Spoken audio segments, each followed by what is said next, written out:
And I'm really thrilled and delighted to welcome you and to welcome our guest, Wallace Shawn, to the latest installation of Conversations with the Nation. Uh, Wallace Shawn is a polymath, so someone who's hard to summarize, but an incredibly gifted actor, playwright, performer. Uh, some of you will have seen him recently on your television screens in Young Sheldon, or perhaps in, as I recently did, in Mrs. Maisel. But we're here, and those of you who are lucky enough to be theater goers will have perhaps seen his acclaimed plays.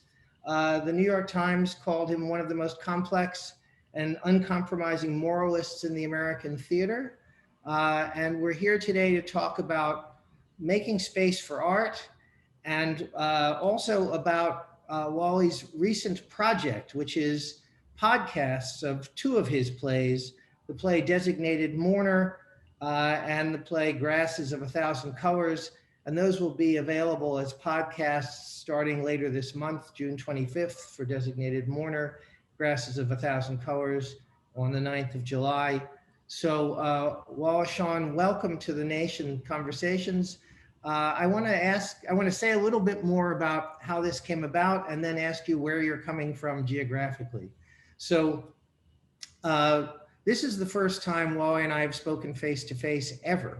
But we've been in email conversation for the last year and a half or so, because from time to time he'll send me something and we publish it. And he sent me this thing about, well, I called it Thinking with the Blood, but really it was about the fundraising emails he gets from various Jewish organizations.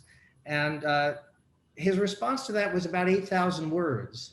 And so at first we thought we might talk about identity and thinking with the blood and politics today, but we were both so relieved to decide instead to talk about art and the role of art in all of our lives, even and perhaps most importantly in times of political turmoil. So Wally, why don't you start by telling people where you are geographically so we can situate you. By the way, I'm coming to you from my living room in Brooklyn Heights. Yes. Well, I'm in Chelsea in Manhattan, where I have lived in one part of Chelsea or another for about 35 years. And probably it's 40. So time slips by. Yeah. Well, I want to start by asking a question that's kind of prompted by my recent reacquaintance with Designated Mourner. And that's about the role of absurdism in a time when, do you think, I guess here's my question. Do you think an artist like yourself in times like this is comfortable being labeled as an absurdist, or are you just a realist who's willing to name the things the rest of us suppress? Well, I don't have a very good reaction to the idea of the absurd as a form of art or theater. I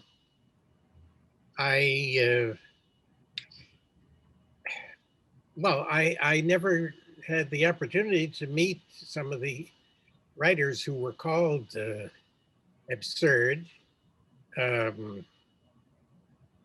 I don't know if they thought of it that way. I very much doubt it. I met the guy who invented the phrase, and we had a... Who was that? Mark Nestlin, a British critic, and we had a very angry meeting in his office, not about absurdism, just about my writing, which I had submitted to him when he was running the drama, I think, at Radio 4 and BBC.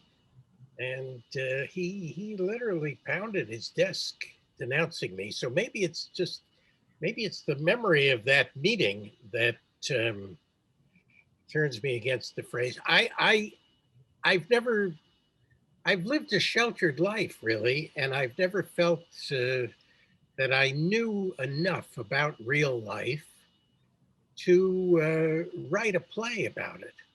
So, in a sort of, I mean, for instance, Arthur Miller, who was not Italian, still he knew a lot about life, and he dared to write A View from the Bridge in taking place in Brooklyn, in Red Hook, and I wouldn't have the nerve to do that. So I have, just without thinking about it, I've always written plays that take place in a made-up place. I wrote one that took place in a room in London and at a specific time. But otherwise, I've made stuff up, and I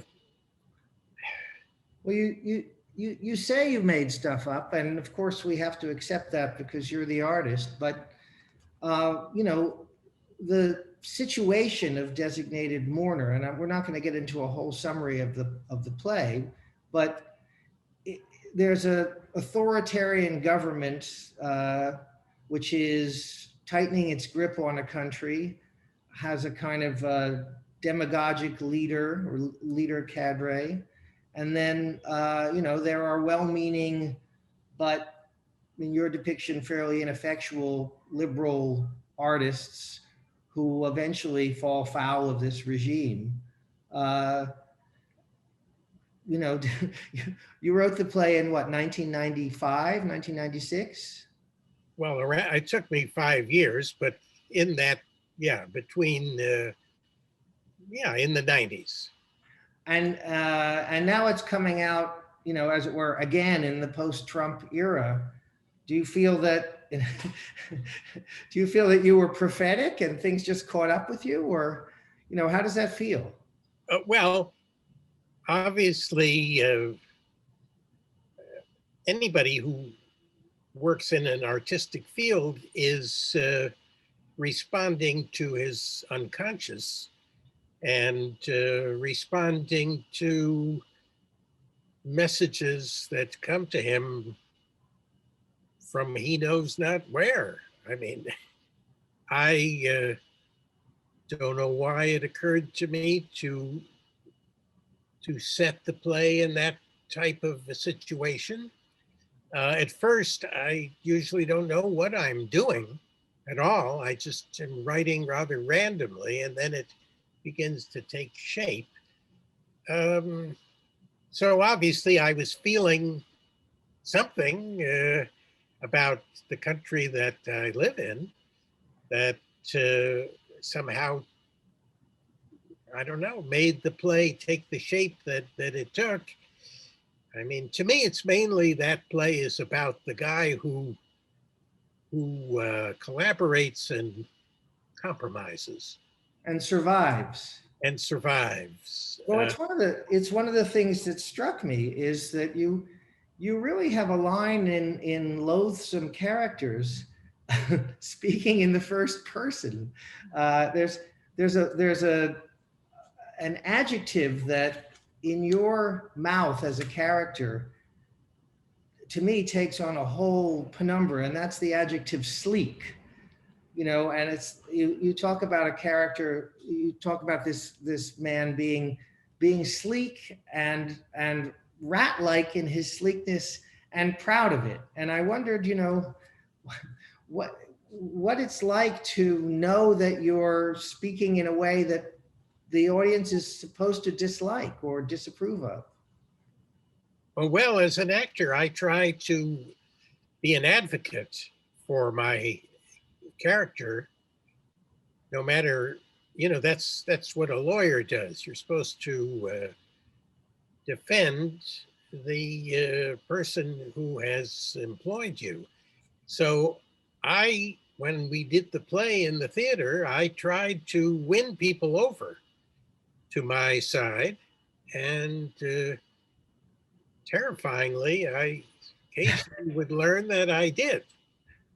Why terrifyingly? Well, because this guy is uh, going to lead us into death. You know, he's not a good person, or not a person that we ought to follow or admire. But I must say, I did meet some people who said, "You have expressed my attitude to life 100%."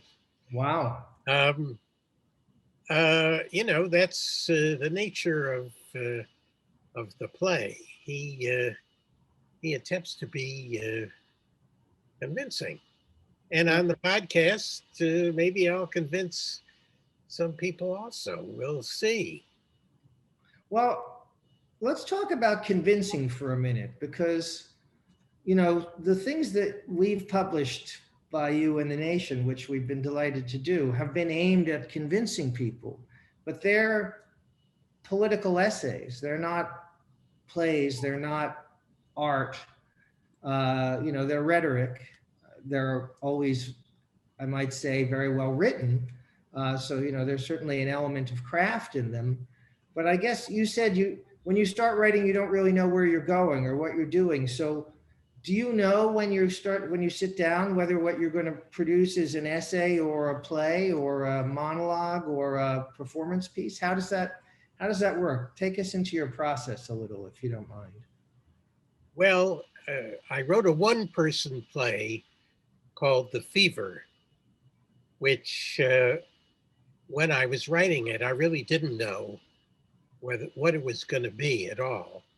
And that one has a clear essay-like quality, except even though it's for one person, it's a play. And so it's that one really is a debate within an individual.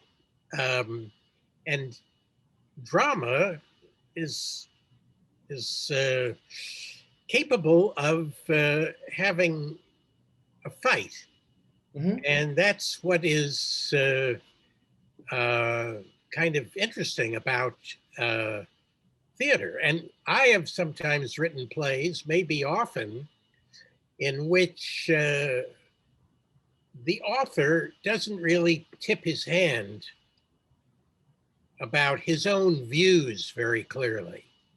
Right. Uh, I tend to like to leave it to the viewer to make the viewer makes their own way through the debate, you might say. Uh, but when I've written essays, I've usually known why I'm writing it and what, roughly speaking, it's going to say. Roughly So speaking. so when you're writing essays, you know where you want to go. I do usually, yes. But of course, once you start writing, you realize that your not that your whole point of view is going to be changed, but you do see. I mean, it sounds vain to imply that I have a vast storeroom of thoughts in my brain, but excuse me, but I think everybody does. And, you go around the corners of your brain and you find, wow, I have another thought in there that is really closer to what I actually feel. And that's what you write down. Well, so if you're writing about characters who sometimes seem quite fascinated with their own thought processes, and as a performer, you often play people who seem to be quite interested in their own performance in a way. And I wondered how you relate to narcissism in your characters or your performances. There's a where do you feel that that's a danger? Do you feel that that's something you want to illuminate? Do you feel it's something you want to shy away from? I'm sure you've heard the word before, and I'm just wondering what it says to you in relation to the kind of work you do. Well, I mean, either you are going to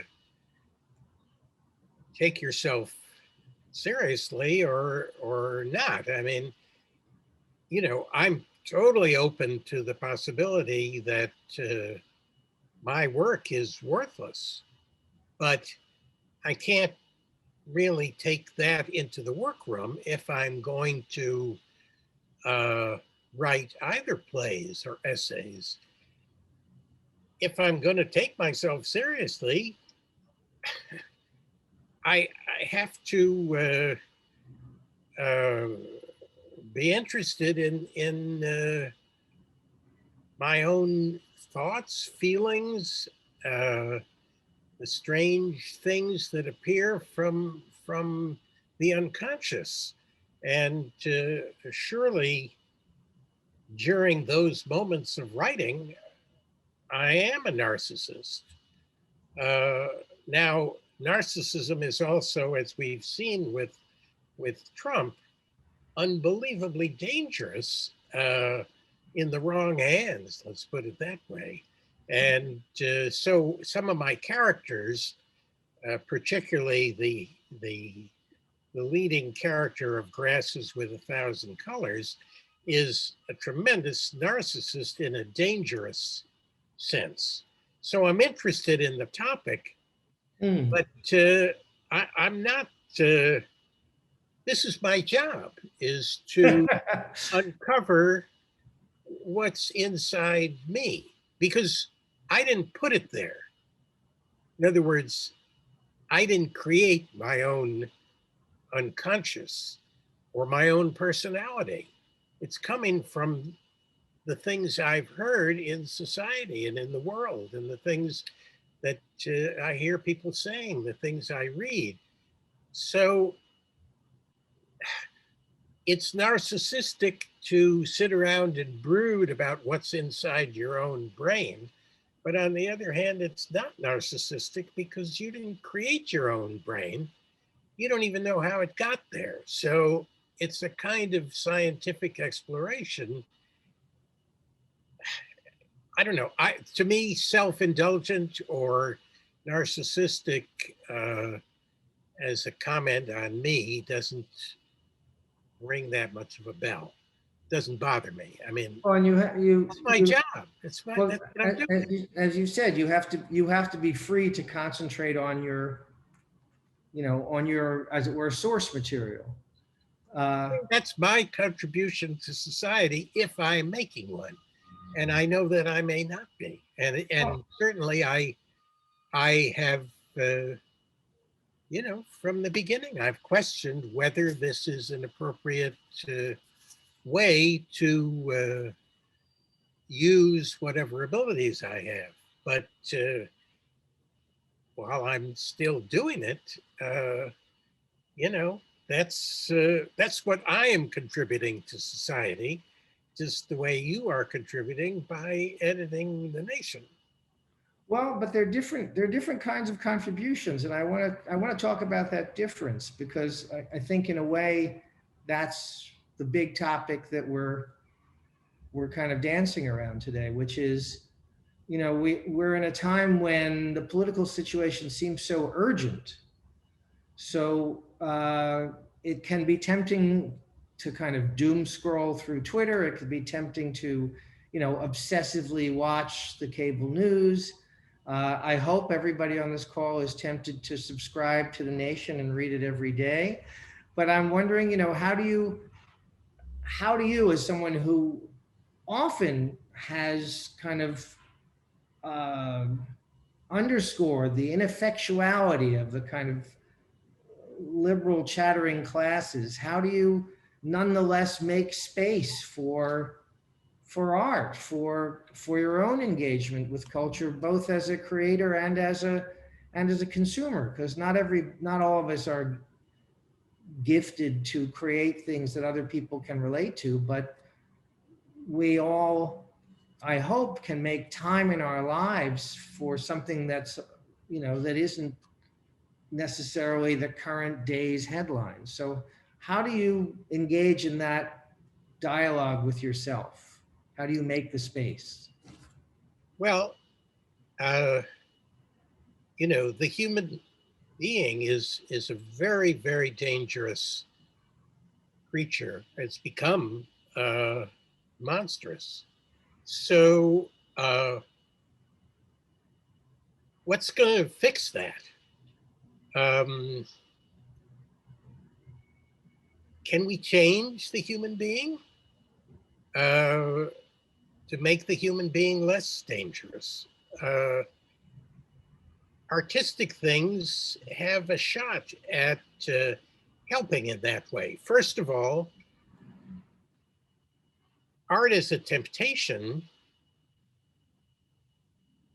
away from uh, people simply being interested in domination of others, winning competitions, uh, uh, the dog eat dog side of the human being. If you're obsessed with painting or poetry or music, you are drawn away from a temptation to power. So that's a good thing about art. The other thing about art is that it may sharpen our intelligence. Uh, I mean, if you listen to the music of Bach, um, I think it makes you more intelligent. Um, of course, there's also art that directly addresses human problems. I mean, uh, well, I mean, if I'm going to speak about myself, the designated mourner takes up an issue of courage and cowardice, if you look at it in a certain way.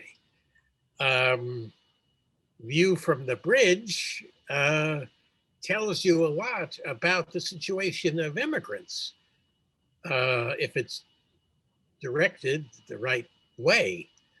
Um, and then there are some things that are very specific about specific problems. I mean, I myself couldn't probably write a very good play on purpose to address a particular problem. I don't know if I could. I mean, if you said to me, write a play about the gig economy and what that does to workers, I might be able to. I don't know. Maybe not. But Ken Loach did. He made a film which I think is called um, "Sorry We Missed You." This is like he made this when he was over 80, just a couple of years ago. Sorry We Missed You. It's about the gig economy. It's not about anything else, and it really does address a real problem in the real world in a very thoughtful and interesting way. But of course, most things that are written don't improve your intelligence. They don't um, lure you away from power seeking, and they don't contribute valuably to our understanding of society. And I Does that don't, mean that they're worthless if they don't do those things, or are there other, as it were, justifications for art? well, I mean, I have participated in for instance, well, being on television in young Sheldon, and I meet people frequently who said, when my mother was sick in the hospital, she loved to watch that show on the television set, and it gave her relief from her suffering. So, there are many benefits to storytelling and music and all the other things that seem to exist in every culture on earth for some reason.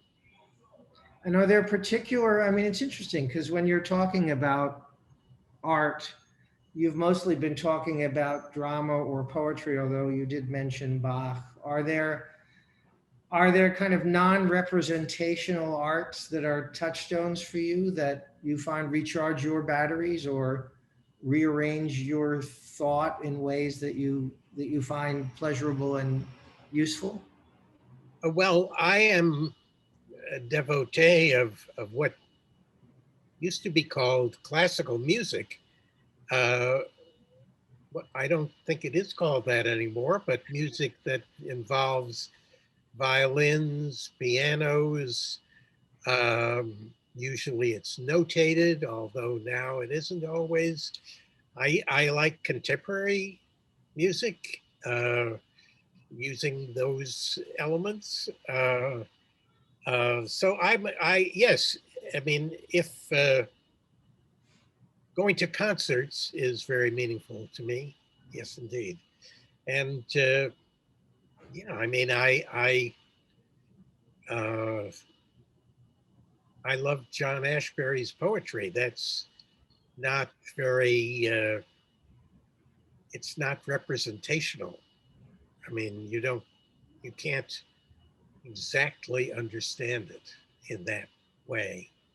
Although it's always, I have the second volume of his Library of America behind me on the bookcase, um, and it's a poetry in which something is always about around the corner. You feel like you're always about to something's about to come into view, and it's that process of not quite coming into view, but keeping you interested.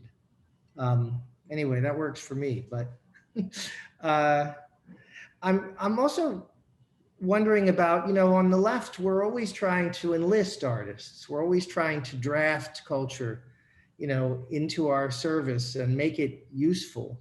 Uh, and I wondered how you felt about that as an artist. Are you a willing enlistee? Are you someone who wants to fight for the autonomy of culture, or somewhere in between? Well, I have political opinions, and you know, some of them come into some of my writing, and that's great. I'm pleased if that happens. Um, if someone were to be deeply influenced by me, by my plays, I think they'd probably be, they would become a more left wing person or more radicalized person. Um, so that would be great. But to be, and I mean, to be,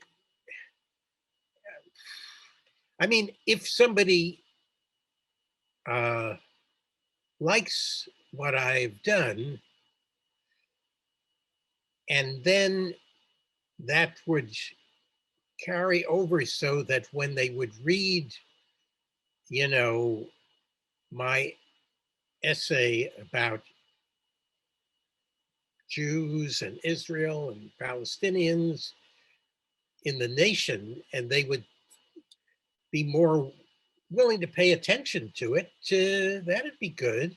But I don't, how would I be enlisted? I'm not, uh, Well, you'd be not, enlisted in part by doing the kinds of things you do, by writing for us, by showing up or signing petitions or being parts of, organized movements. I do that. I mean, I do sign petitions and I do march for things. And, uh, but I mean, I have a mixed feeling about actors. Um, Obviously, I have a mixed feeling about actors um, giving their views. There are some actors who really have made it their business to know quite a lot about certain subjects. So God bless them, and they should speak about those subjects. And there are also actors who they're very intelligent because of their acting. So if they express a political point of view, hey, that's great. Um, Sometimes it can be less than great if they don't seem to have much of a grounding in understanding of the subject, um, because you shouldn't really be swayed because you like the character that an actor played in a movie or TV show. Or or maybe as the host of The Apprentice, where you you thought, oh, this is an appealing, successful businessman. Perhaps he'd be a good person to run the country. Yeah. Well, of course, he was undeniably a master of the techniques of show business, still is, and a kind of yeah. I mean, people didn't. If you're not in the field of entertainment, you you you underestimate Donald Trump. He had. I don't know why I refer to him in the past because he's very much Hopefully, a in figure of the hope. present. But he is a kind of show business genius. He's amazing. The way that he can work a crowd and even his particular comedic talent. Uh, it's I think I mean people who are not studying the field of entertainment dismissed him, which was not good. I mean, people dismissed Hitler too. If the crowds are laughing, you probably shouldn't dismiss that person. Well, I think that's a question I meant to ask you, which is, um, Andrew Breitbart, who founded Breitbart, famously said that politics is downstream of culture, meaning that things show up as culture long before we see them in the political arena.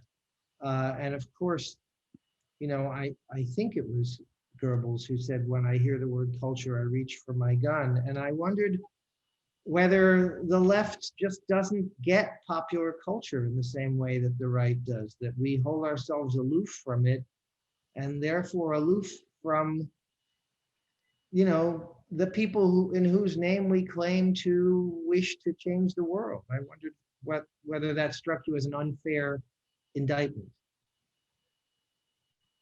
Well, I think there is a very serious problem about the people who hold the views that, let's say, you and I would share, um, not being in touch with uh, most of the people in our country.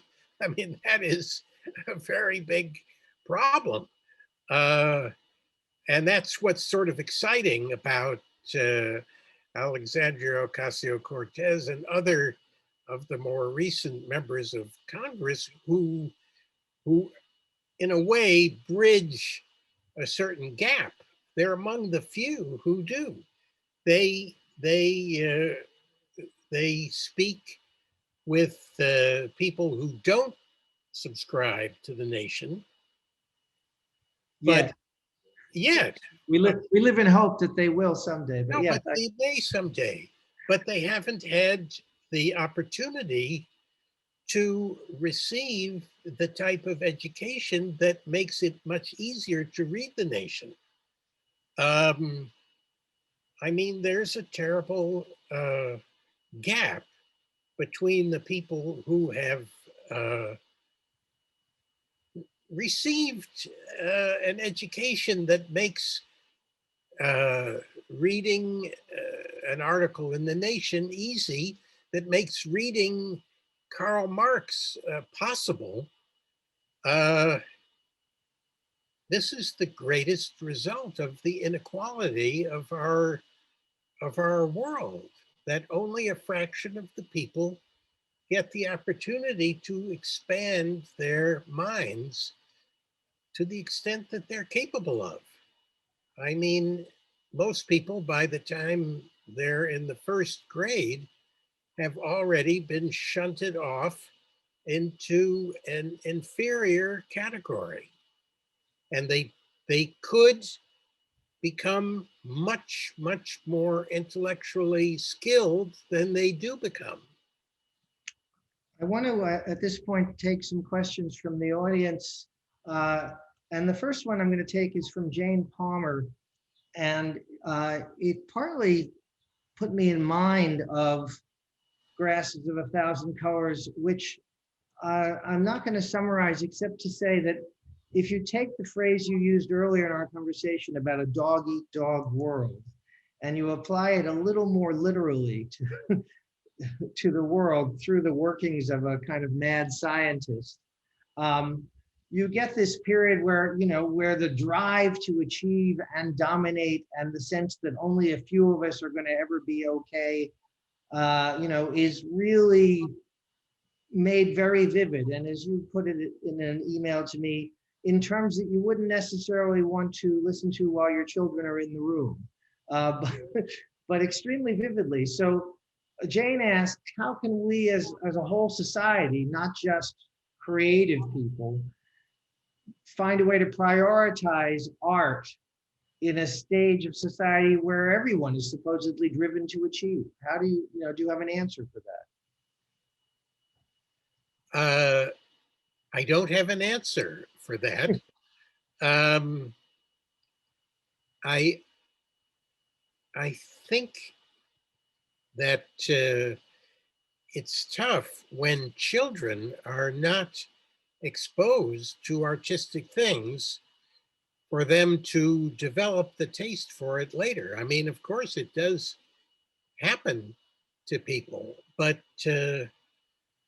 that's one way that the defunding of schools and the lousy schools that are allotted to people who don't have privilege is tragic. I mean, I think that everyone should be exposed to music, to painting, to drama when they're very, very little. And then I think people develop a taste for it. And they even develop a taste for things that are difficult and complicated. And John Ashbery's poetry. Well, and also empathy, maybe. I mean, we haven't talked about it, but I assume that that's one of the things that you feel art can give us. Well, how do people begin to um, develop a concept of decency or morality?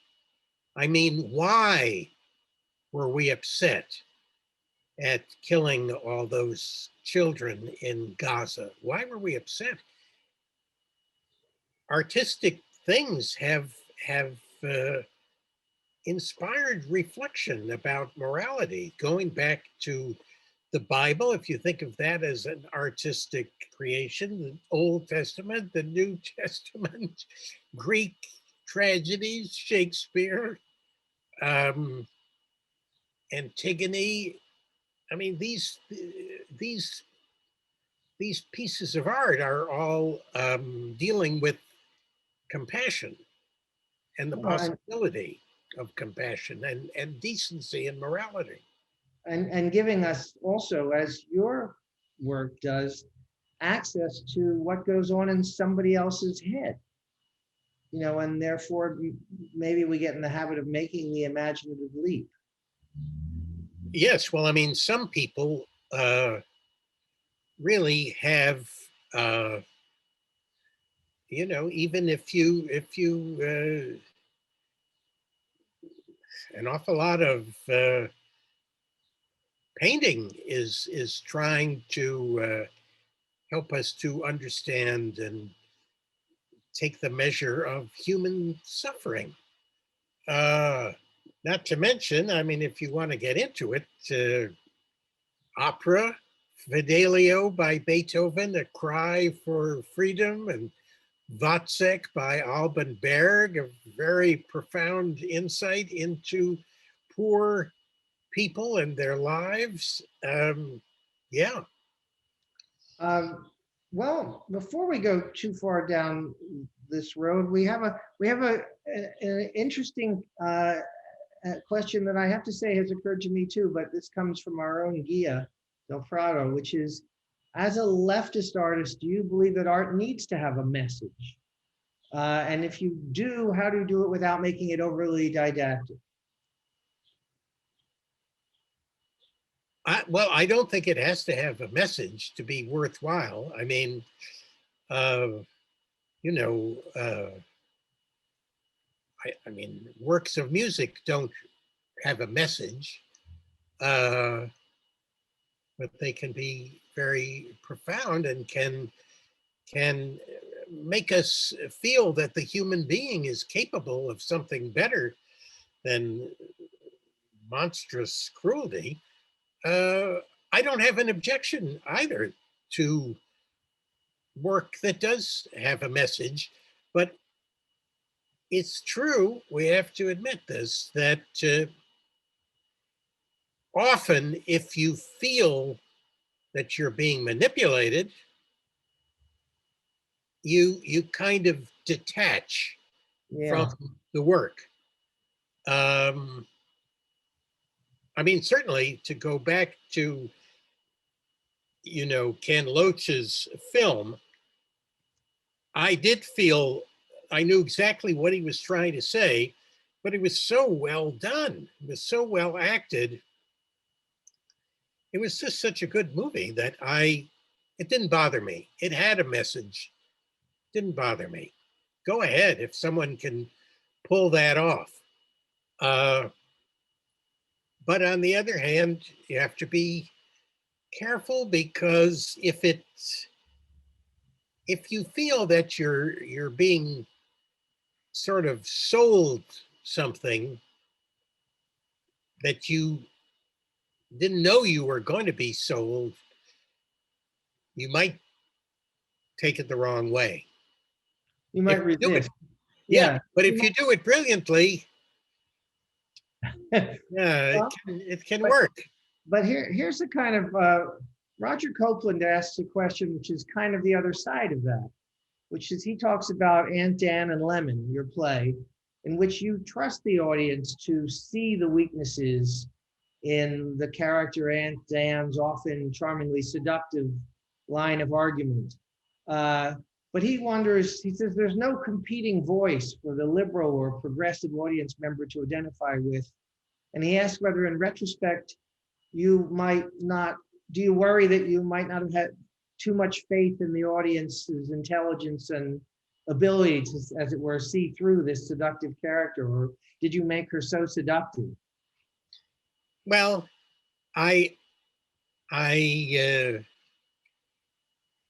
what can I say? I go on the assumption that anybody who experiences one of my plays is given the tools to somehow understand it. Um, I I did meet a lot of people who saw that play who worried that other people might be convinced to become a right wing fascist or a Hitler lover because they saw my play. But I never did meet anybody who said that that they signed up for the neo-Nazi party because of my play. Um, it's in the case of that play, I really was throwing it to the audience completely and giving a minimum of hints about my own point of view, uh, and genuinely trying to provoke people to think, well, did I agree with what was just said, or do I disagree with it? Um, so uh, as I say, with the designated mourner, it was a bit scarier. There were a few people who said they thought the guy I played was just great. I don't know, but I assume I have to.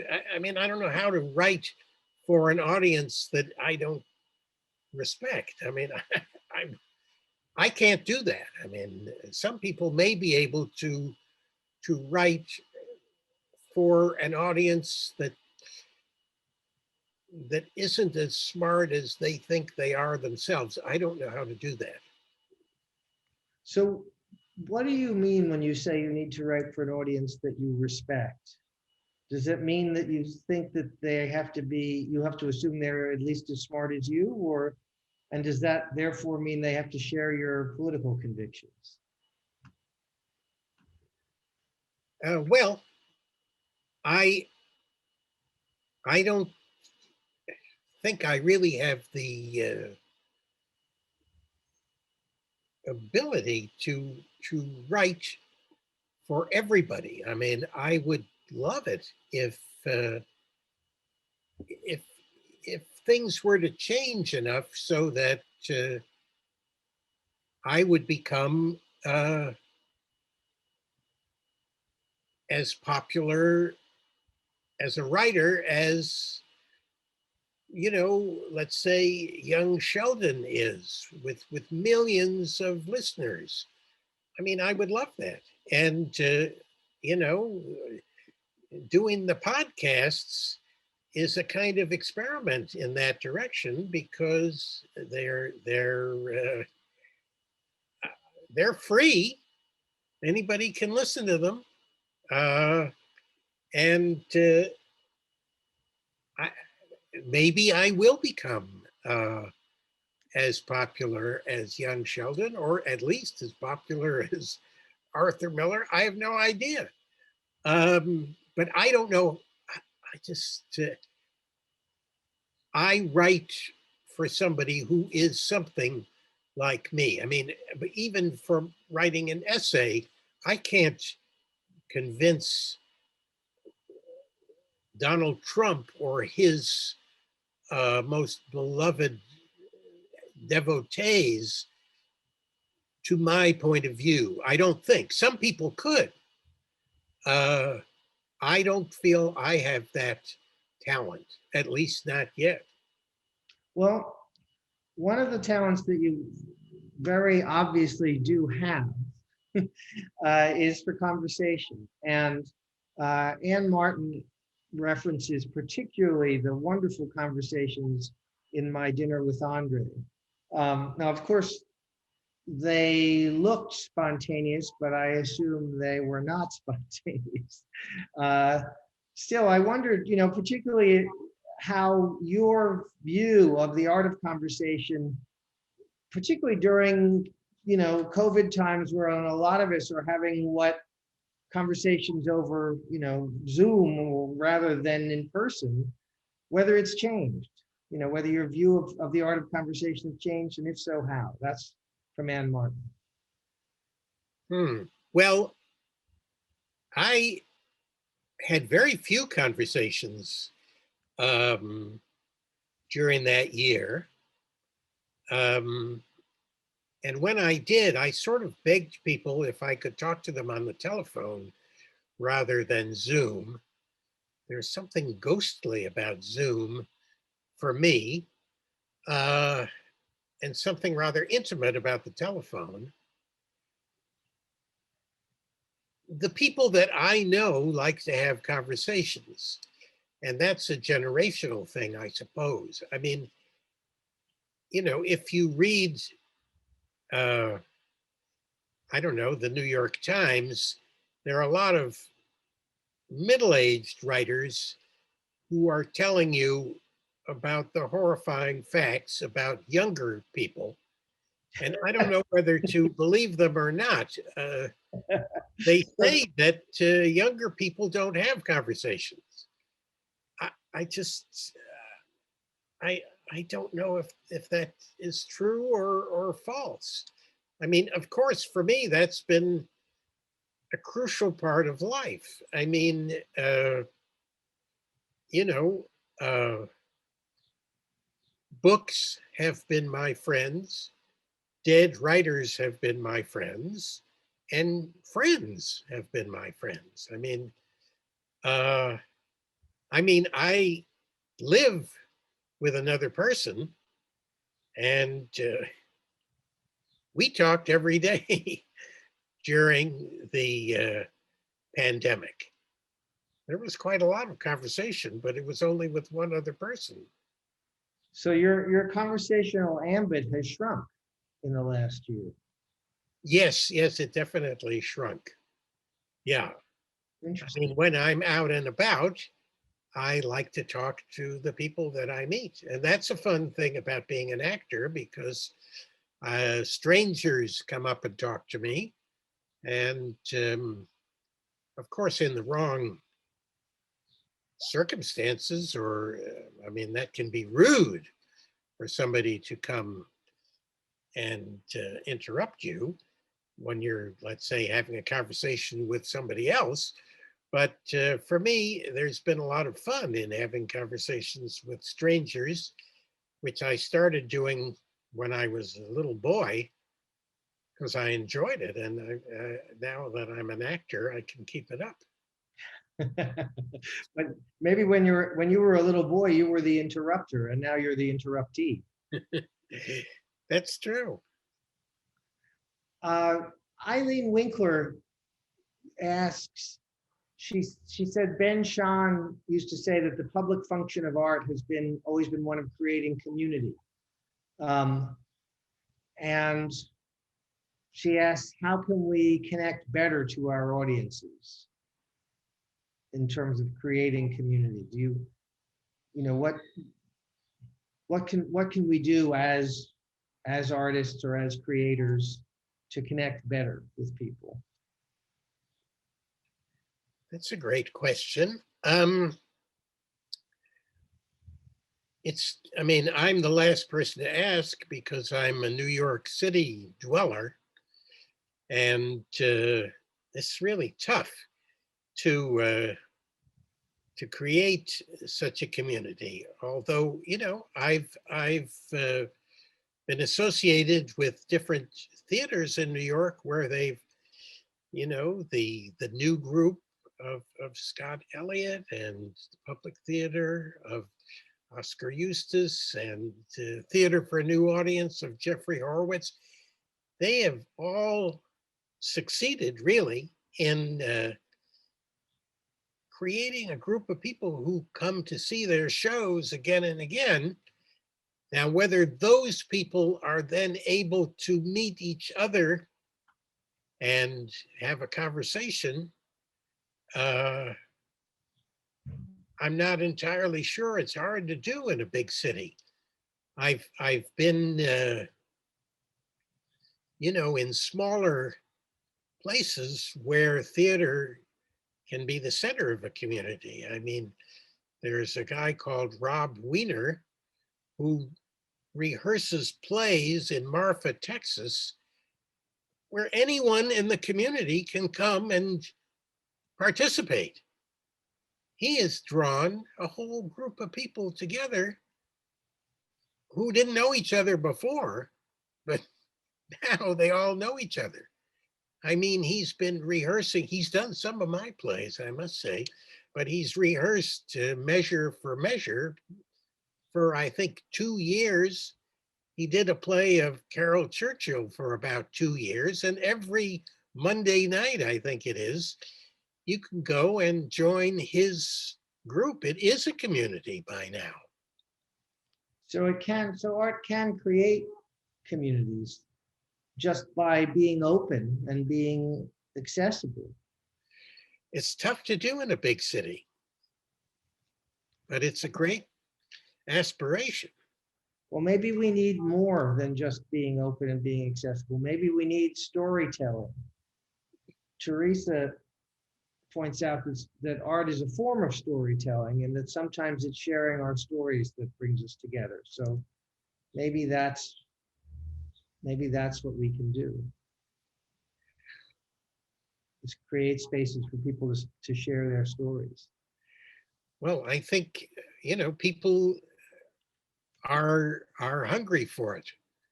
They are hungry for it. And we even watch, uh, people are watching a television program about group therapy and couples therapy and individual therapy. And yeah, I mean, people are people are nurtured by getting together in groups. And of course, in smaller communities, there are people have town meetings and figure out how to run the town. That's what they do in Vermont. Yes, well, I'm not sure that would work as easily in Brooklyn, but maybe we can try it. We don't have a whole lot of time left, so I want to first remind everyone that the podcasts of Designated Mourner is available starting on June 25th, and the website for connecting to the podcast will be posted in the chat, I'm sure. And on July 9th, Grasses of a Thousand Colors. And you can get them wherever you get your podcasts. So whatever your favorite podcast source is, please do that. And I would like to ask a question of my own at this point, which is, what impact do you feel that the last year, so mainly the pandemic, but also in a way the at least temporary banishment of Trump, has had on your own art, on your own practice? Where are you heading next? And do you know where you're heading next? And how do you feel it's been influenced by what you and we have all gone through as an artist? Oh, well, certainly a lot of the people that I've talked to who do artistic work have found it hard this year. And I myself am rather secretive about my Well, activities. we won't tell. This was just off the record. I think it's been hard for most people to. There has been, it was an amazing year about having to do with what can we say, an awareness of race, and a lot of thought has gone into the topic. And Trump is not banished. He's just In the wings, as they say in the theater. yeah. I mean, the people who believe in him and are ready to follow him, even into a path of what George Harrison called the world of illusion, or what you might call total insanity. Those people are still enthusiastic about him, and he's running really one of the two major parties in the United States. And so I don't know, that's still going on. And I hope artistic people can create great works. But yeah, it's been a very, very upsetting time, and it still is very upsetting.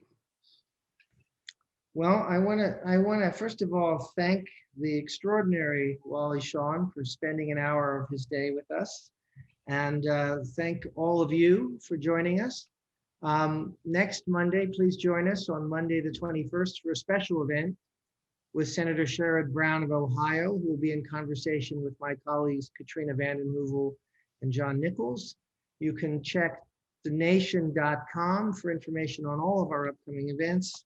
And I see that even though that you've resisted my probing, Wally, as to where what we can see from you next or hear from you next, but I look forward to finding out, and as always, look forward to your next contribution to the nation. But thank you so much for making the time for this today. It's been a great privilege to be with you and with all of you. Thank you. Thank you so much. It's been great. Thank you.